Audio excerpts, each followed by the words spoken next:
मंजू कटियाल जी, आपका I beat cancer में बहुत बहुत स्वागत।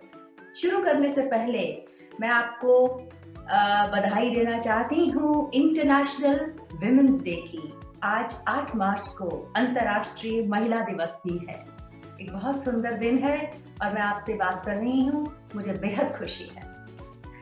आप एक सिंपल हाउसवाइफ गृहिणी हैं जिन्हें दिसंबर 2013 में यह पता चला कि आपको ब्रेस्ट कैंसर है, और आपको जब ये पता चला तो यकीनन आपके लिए एक बहुत संघर्षपूर्वक समय था, लेकिन आपने हिम्मत जुटाई और आपने अपनी पूरी ट्रीटमेंट करवाई।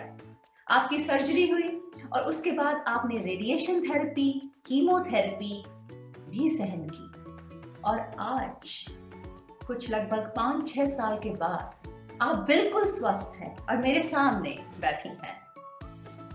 आपका ट्रीटमेंट कोई 1.5-2 साल चला, लेकिन आप हमारे दर्शकों को ये बताइए कि आपके इस सफर में आपने कैंसर से लड़ा और उस पे जीत पाई। इसके बारे में हमको बताइए कि आपने कैसे किया। नमस्कार जी, मैंने 2013 में लास्ट में मेरा डायग्नोज हुआ, क्योंकि मेरे को 15-20 दिन टेम्परेचर होता रहा थोड़ा सा, और टेस्ट करवाने के बाद पता चला कि मुझे कैंसर है। थोड़ा सा झटका तो लगता है इंसान को कि जब इतनी बड़ी ये चीज होती है। 2 मिनट के लिए मेरी आंखों में आंसू आए जब डॉक्टर गीता ने बोला कि आपको कैंसर है, पर सके से लेके घर आने तक मेरे बेटे ने मेरा ब्रेन ऐसा वॉश कर दिया कि मैंने बिल्कुल उसको पॉजिटिवली ले लिया। कहता है कि आप मम्मा, मैं और हम लोग घर के सारे फैमिली मेंबर्स डॉक्टर के रूम के बाहर तक के हैं आपके साथ ही। अंदर आपको जाना है, डॉक्टर भी आपको काट कूट के वो कर देगा, पर लड़ाई या आपकी अपनी है। आपने किस वे से लेना है, पॉजिटिव लेना है कि नेगेटिव लेना है। अगर पॉजिटिव लोगे तो ये सफर आपको बहुत इजी लगेगा, अगर नेगेटिव लोगे तो ये बहुत लंबा, और आप कहोगे मैं मर जाऊं, इससे अच्छा ये कर लूं, वो कर लूं, मेरे साथ ऐसे क्यों हुआ, ये हो। कहता अपनी कंप्यूटर ना, ब्रेन के कंप्यूटर को बंद कर दो और सारी फ्लॉपीज कहता बंद करो, बिल्कुल कहता व्हाइट पेपर बन जाओ, और जो जो आपके साथ होता जाएगा ना उसको करो। जो आपके कमरे में आके रोए, क्योंकि घर वाले भी थोड़ा सा उनको भी शॉकिंग लगता है, कहता उनको बोलो जिसने रोना है कमरे से बाहर जाओ, मेरे कमरे में कोई ना आए ऐसा आदमी जो रोए धोए। मैंने कहा ठीक बात है।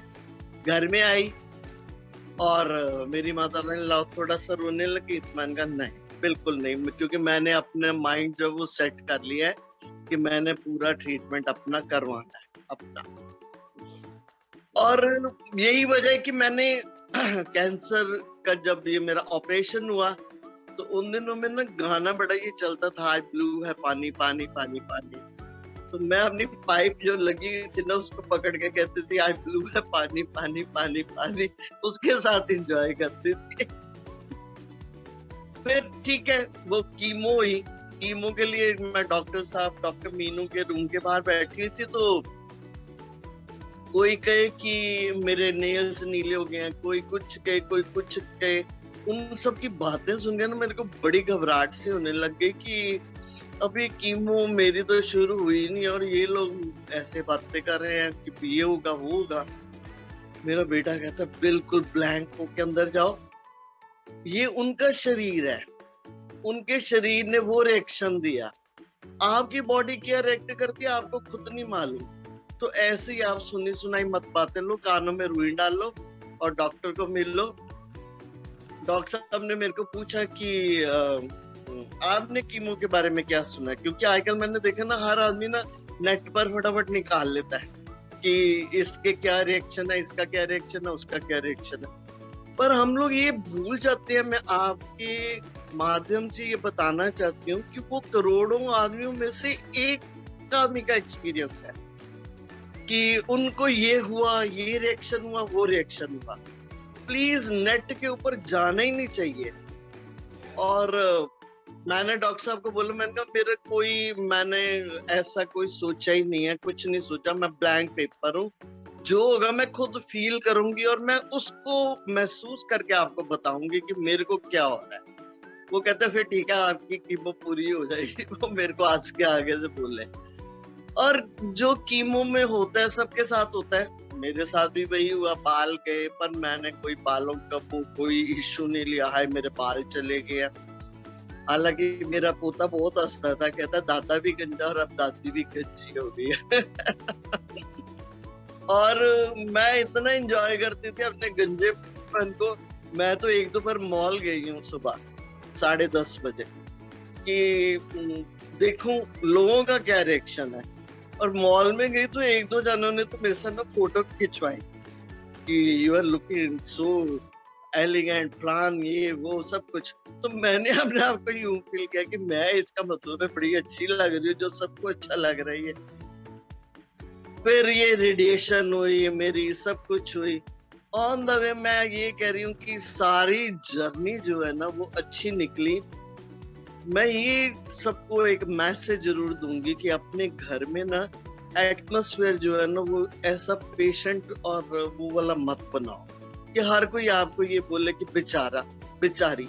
बिल्कुल नहीं करना, क्योंकि जितना बेचारा बेचारा बेचारी करो उतना वो सब जने जो है ना वो उसको लेते हैं। मेरे को थोड़ी जब प्रॉब्लम होती थी, जैसे माँ बच्चा बड़ा दुखी होता है तो माँ कहती है ना बेटा कोई बात नहीं ठीक हो जाएगा, और बच्चा इतनी तकलीफ में होता है फिर भी वो बच्चा सो जाता है।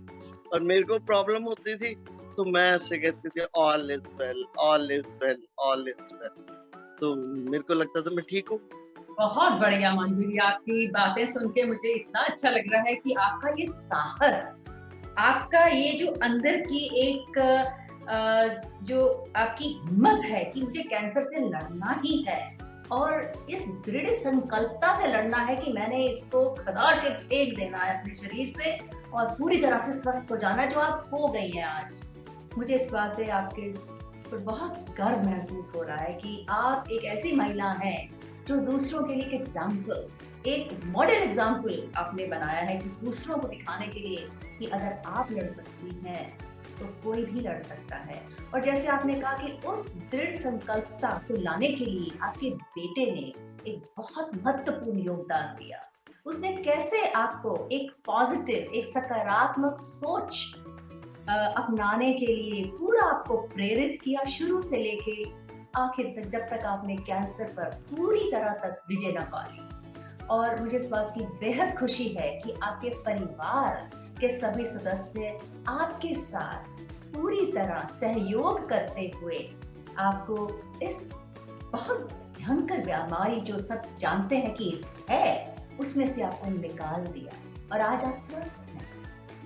और इसके लिए मुझे आप ये बताइए कि आप कौन से उन कार्यों को आज करती हैं जिससे कि दूसरों को किसी तरह से मोटिवेशन मिले, उनको आप प्रेरित करें कि जैसे आपने विजय पाई, दूसरी महिलाएं या दूसरे जो कैंसर के जो पीड़ित लोग हैं वो भी यही कर सकते हैं। तो आप क्या कार्य करते हैं इसको करने के लिए?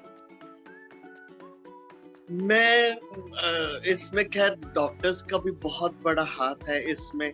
वो भी बहुत कोशिश करते हैं कि आगे आओ, क्योंकि वो कहते हैं कि थोड़ी सी जर्नी जो है वो हमने की है, हमने तो सिर्फ आपको ट्रीटमेंट दी है, पर प्रैक्टिकली जो आप लोगों के साथ होता है वो उसको आप लोग ही दूसरे को एग्जाम्पल बन के बता सकते हो। और अभी मेरी कीमो चल रही थी तो डॉक्टर साहब ने मेरे को बोला रैंप शो करने के लिए, हौसला वालों का होता है। तो मैं कभी आज तक मैंने कभी जिंदगी में ये सब चीजें नहीं की थी, क्योंकि मैं हाउस वाइफ हूँ, जॉइंट फैमिली में हूँ। जब मैंने रैंप शो पर गई और स्टेज पर जो सबने सीटियां बजाई ये वो, तो मेरे को लगा कि मैं कितनी ज्यादा एक मैसेज दे रही हूँ सबको कि अगर आज मैं ठीक हूँ आप लोग भी कल इस जगह पर आ सकते हो। और मैं कहीं पर भी कोई भी कैंसर वालों का कोई प्रोग्राम होता है तो उसमें मैं सिर्फ इसीलिए जाती हूँ कि ताकि हर एक को ये पता लगे कि अगर ये ठीक हो गई है तो हम क्यों नहीं ठीक हो सकते। और कई बार मैं हॉस्पिटल्स में भी ये डे केयर में काउंसलिंग के लिए जाती हूँ, तो वो लोग इमेजिन ही नहीं करते। वो मेरे को एक बार वो एक पेशेंट कहती है, नहीं मैं मान ही नहीं सकती। मैंने कहा हाँ भाई, कल को आज से थोड़े साल पहले मैं इस जगह पर थी जहाँ पर तुम हो, उल्टा तुम लोग ठीक हो, और तुम लोग उठ के 20 जनों को भी तुम अगर अपना मैसेज दोगे कि अगर हम ठीक हो गए हैं, तो 20 से 100 को 1000 ऐसे लोगों में जो डर बैठा हुआ है ना, वो निकल जाएगा एक तरह से। बहुत मैं तो खैर एंजॉय कर रही हूँ, पूरा अपनी लाइफ एंजॉय कर रही हूँ। हर जगह जा के ये मैसेज देती हूँ कि ठीक हो जाओगे, कोई नहीं, ऐसा डरने वाली कोई बात नहीं है। बहुत बढ़िया मंजू जी।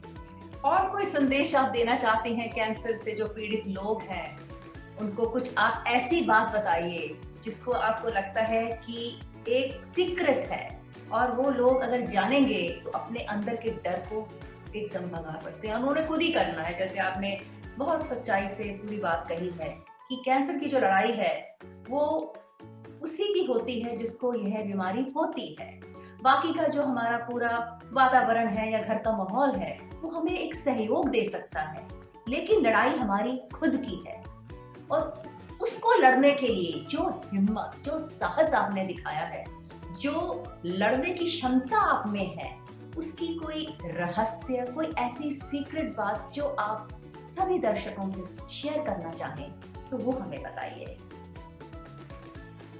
मैं तो ये समझती हूँ, पता नहीं, मेरा अपना एक्सपीरियंस ये है कि भगवान ने अगर कैंसर के लिए आपको चूज किया है, पूरी फैमिली में से अगर आपको चुना है, तो इसका मतलब है कि आपके कंधों में इतनी ताकत है कि आप उसका मुकाबला कर सकते हो। क्योंकि जिम्मेदारी उसके ऊपर आती है जो उस चीज को वो कर सकता है। जब कोई मरता है तो हम वो पगड़ी डालते हैं कि भाई तू अब घर का तू करेगा। और मेरे बेटे ने मेरे को ये बात बोली थी, कहता माँ इसका मतलब है पूरी फैमिली में तू इतनी हिम्मत वाली है कि तू इसको सह सकती है। इसलिए मैं सबको बोलूंगी कि प्लीज दुनिया की सुनी सुनाई बातों में बिल्कुल ना आओ। पड़ोसी ने ये कह दिया, मेरे रिश्तेदार ने ये कह दिया, आपने अपने लिए जीना है, अपने परिवार के लिए जीना है। सबसे पहले तो अपने लिए, आई मी एंड माई सेल्फ, और आपने अपने परिवार के लिए जीना है। बाकी सुनी सुनाई लोग तो कुछ ना कुछ तो कहते ही रहते हैं, उनकी बातों में मत जाओ। मेरे साथ वो हुआ, मेरे साथ ये हुआ, कुछ नहीं होता। ट्रीटमेंट को जितना पॉजिटिव लोगे, डॉक्टर्स भी उतने पॉजिटिवली आपको ट्रीट करते हैं। ये मैंने देखा है, वाइब्रेशन जो है वो बहुत काउंट करती हैं। अगर आप पॉजिटिव हो तो डॉक्टर भी जो है ना वो भी पॉजिटिव होके चलेगा। अगर आप नेगेटिव हो तो उसको वाइब्रेशंस वैसी जाते हैं। इसलिए पॉजिटिव। मैं घर में आके सबसे पहले ये कहती थी अपने रूम में कि ऑल इज वेल। अपने पिल्लों को कहती थी ऑल इज वेल। हर चीज ठीक है। जो कुदरत ने अगर तुम्हें दे दिया, दुख दे दिया, उसको अपना करो, उसको देखो कि हमने इसको कैसे करना है, हमने पर ट्रीटमेंट अपना पूरा करना चाहिए, बीच में बिल्कुल नहीं छोड़ना चाहिए। और मेरा स्लोगन यही है कि कैंसर को कर दो सेंसर। ब्यूटीफुल, बहुत सुंदर मंजू जी, मुझे आपकी बात बहुत सुंदर लगी। और आपने जैसे कहा कि आपका भगवान में बहुत विश्वास है और आपने सोचा कि भगवान ने आपको चुना है क्योंकि आप में वो हिम्मत थी कि इस बीमारी से आप लड़के दूसरों को दिखा सके कि जैसे मैंने किया आप भी कर सकते हैं। और मैं आपको हार्दिक शुभकामनाओं के साथ नमस्कार करती हूँ। बहुत बहुत धन्यवाद।